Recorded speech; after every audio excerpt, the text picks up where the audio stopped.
Bonjour Michel Vinocq. Bonjour. Merci de nous accorder cette petite interview. Vous venez de sortir de scène. Comment ça va? Comment ça s'est passé, la lecture de ce moment? Comment ça s'est passé? Écoutez, ça s'est passé, pour moi en tout cas, le mieux du monde. Jean Glavany m'a fait l'honneur et le plaisir d'être mon lecteur et aussi mon intervieweur. Je crois que, étant donné ses qualités, il est plein de vie, et les questions étaient pertinentes.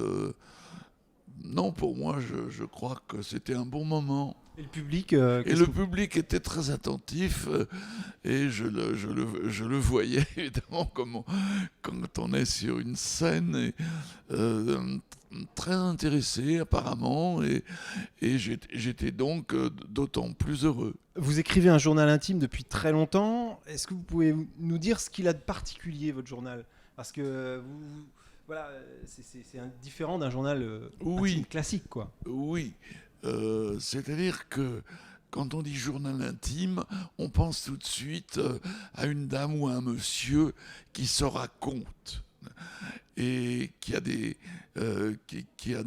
réflexions sur lui-même ou sur elle-même. Mon journal n'est pas de ce type, même si de temps en temps, évidemment, je parle un peu de moi. Mais je veux plutôt, comme je suis historien, témoigner de mon époque, de mon milieu, du moment où je vis, de ce que je peux observer. Alors, il y a un mot qui a été inventé, je crois, par Michel Tournier, qui parlait de journal extime. C'est pas le contraire d'intime. Bon, alors, le journal extime, on ne parle jamais de soi. Bon, non, ça c'est pas tout à fait vrai, puisque je parle un petit peu de moi-même.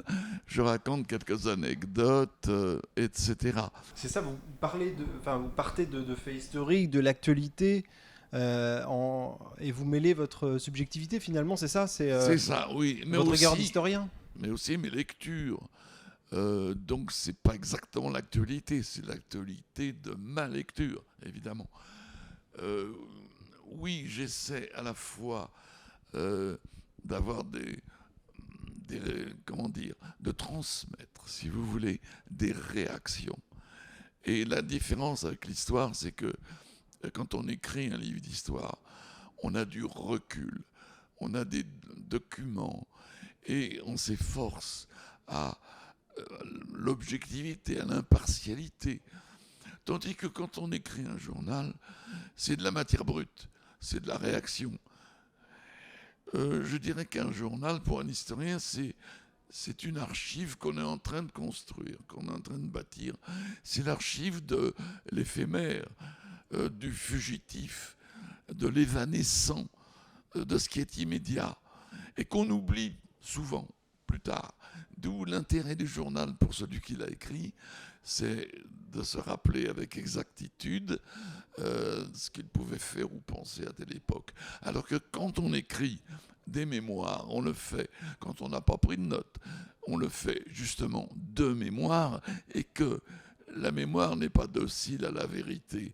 Elle reconstruit, elle rebâtit, elle raconte, elle se raconte. Et c'est pourquoi j'ai plus de confiance dans un journal que dans des mémoires. Du coup, qu'est-ce que vous diriez de l'ambiance du festival? Là, si on revient au festival, qu'est-ce que... Moi, je suis un peu émerveillé, vous savez, parce que je suis parisien. Et je constate que c'est dans ce qu'on appelait la province, maintenant il faut dire les régions, que l'on rencontre le public le plus intéressant, le plus passionné, le plus fervent. C'est ça que j'aime dans ces déplacements, alors que les Parisiens sont un peu blasés. Ils ont tout, n'est-ce pas, à portée de la main, et par conséquent, ils sont beaucoup moins motivés que ici même à Saint-Gildas ou dans le Bordelais, où je vais souvent. Eh ben, merci beaucoup.